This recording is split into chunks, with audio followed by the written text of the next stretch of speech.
Tere! Eelmises tunnis me õppisime teiega 10 ja 100 jagamist. Aga nüüd vaatame täna sellist olukorda, kui hoopis arv lõpeb nulliga ehk jagatav või tegur lõpeb nulliga. Täna siis täpsemalt vaatame seda, kuidas korrutada arvu, mis lõpeb nulliga. Aga enne, kui sa asud minu videot vaatama, siis ma loodan väga, et sa tegid ära tunnikontrolli number 34, harjutasid seal veel 2 eelmist teemat.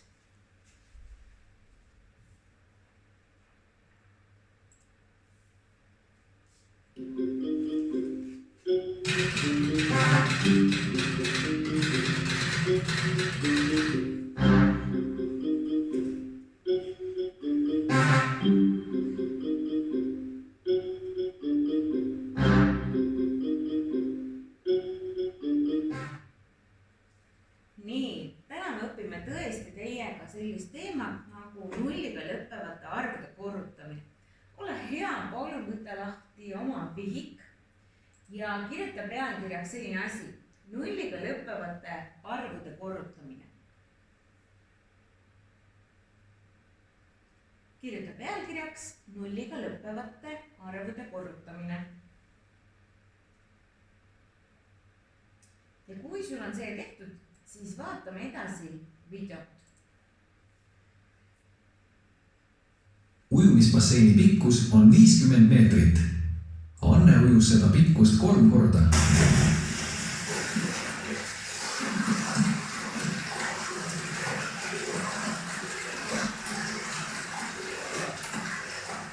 Kui pika vahemaa Anne ujus? Kuna Anne ujus kokku 3 korda 50 meetrit, peame küsimusele vastuse leidmiseks korrutama arvud 3 ja 50. Vaatame, kuidas seda korrutist leida. Teame, et arvus 50 on 50-list. Seega korrutame arvu 3 50-lisega.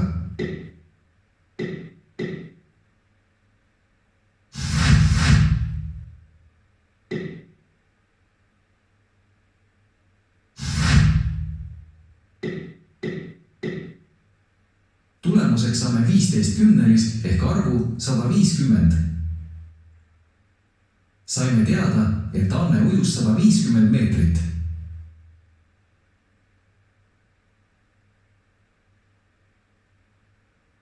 Staadioni raja pikkus on 400 meetrit.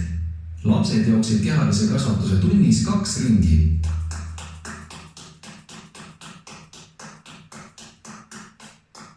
Kui pika maa nad jooksid? Kuna lapsed jooksid 2 korda 400 meetrit, peame küsimusele vastuse leidmiseks korrutama arvud 2 ja 400. Teame, et arvus 400 on 400-list. Seega korrutame arvu 2 400-lisega.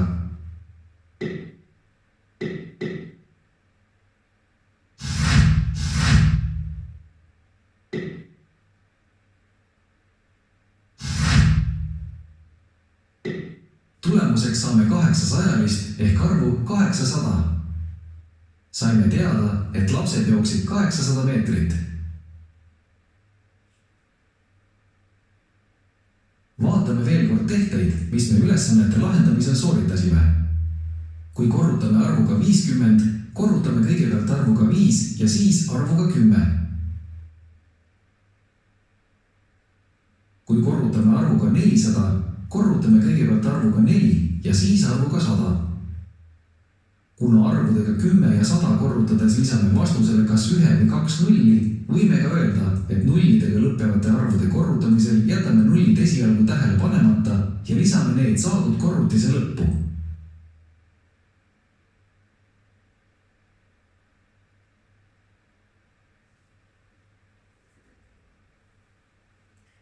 Nii.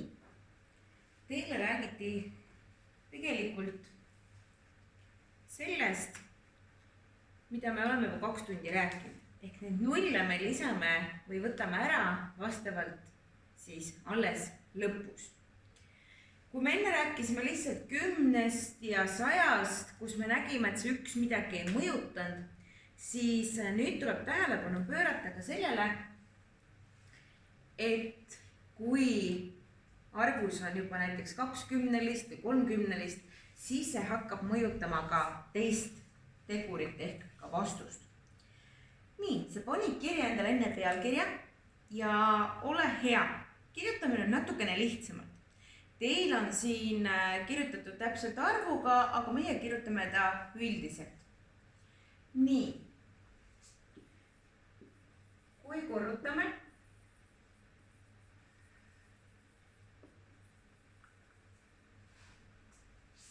nulliga,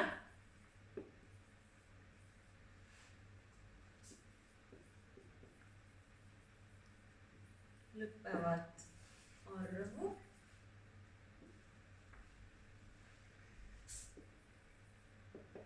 siis esmalt või esiteks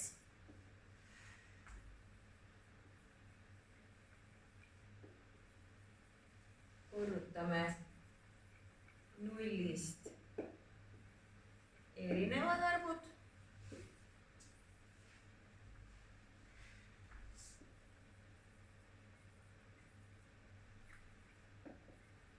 ning siis lisame vastusesse nullid. Kui korrutame nulliga lõppevat arvu, siis esmalt korrutame nullist erinevad arvud ning siis lisame vastusesse nullid. Teil oli siin sellised arvud nagu 3 korda 20. Nii. Me oleme teiega õppinud, et tegelikult arv 20 me võime ka kirjutada nii. 2 korda 10. Eks? Ja selles samas videos tegelikult kasutati ka seda trikki. Ehk siis kõigepealt korrutati omavahel 3 ja 2 saadi ja siis lisati siia veel korda 10. Ehk selle sama 10. Ja vastuseks tuli 60. Ehk see 20 tehti siin kordajateks 2 korda 10. Kui sul on natukene keeruline sellest aru saada, siis teine võimalus on see meelde jätta niimoodi, et kõigepealt korrutan nullist erinevad ehk katan siit nulli kinni. Siin mul panen nullid kinni. Jääbki 3 korda 2. Nii, 3 korda 2 on vastuse ja nüüd ma tean, mul on 3 korda 20, kirjutan siia uuesti. Nii, katan mõttes nulli kinni, jääbki mulle 3 korda 2, eks. Ja nüüd lisan lõppvastusesse siit selle nulli. Ehk siis tegelikult on ta päris sarnane 10 ja 100 korrutamisega. Et seal samamoodi lisasime nullid alles lõppu, lihtsalt seal oli see vahe, et arv ei muutunud, kuna ühega korrutades midagi juhtunud.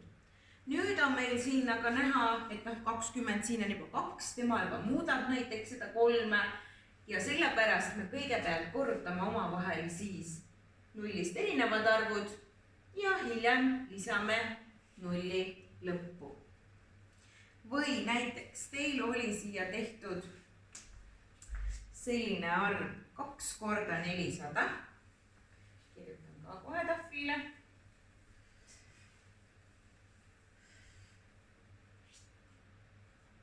Nii, 2 korda 400.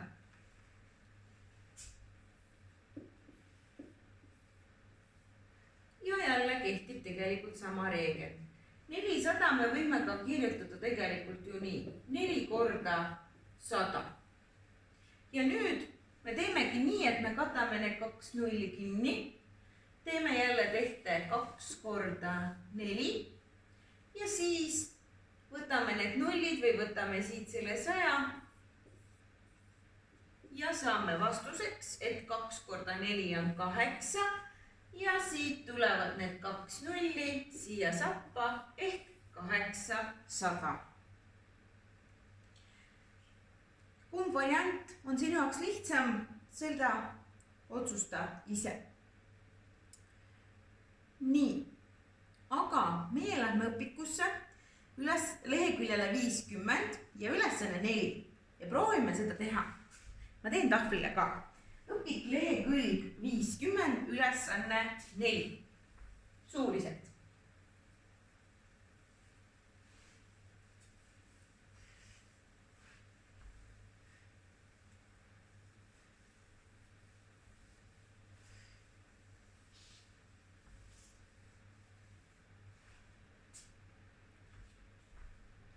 Nii, ülesanne 4. 2 korda 20. Vaatan jälle seda reeglit. Panen nulli kinni, korrutan omavahel nemad ehk 2 korda 2. Nii, siin on mul 10 tegelikult X korda 10 on 2 korda 2 on 4 ja siit võtan nulli. Nii, kes nii pikalt ei jaksa mõelda, siis võib teha ka nii. Nii, nüüd ei ole, mäletate seda reeglit, et korrutamisel ei olenenud vastus tegurite järjekorrast. Nii, et võib niipidi ka olla. Nii, mõttes panen nulli kinni, teen mõttes ära 4 korda 2, saan siia 8 ja nüüd toon lihtsalt selle nulli talle sappa. Nii, või näiteks 500 korda 2. Nii, 2 nulli, katame nulli kinni, teen jälle mõttes omavahel 5 korda 2, saan 10 ja nüüd ma pean need mõlemad nullid siit ära tooma, eks? Ehk ma panen lausa 2 nulli sappa ja saan 1000. Ma loodan, et sul oli minu seletamisest abi. Kui vaja, vaata veel üle, vaata uuriga õpikut leheküljelt 50. Aga nüüd asu harjutama töövihikust.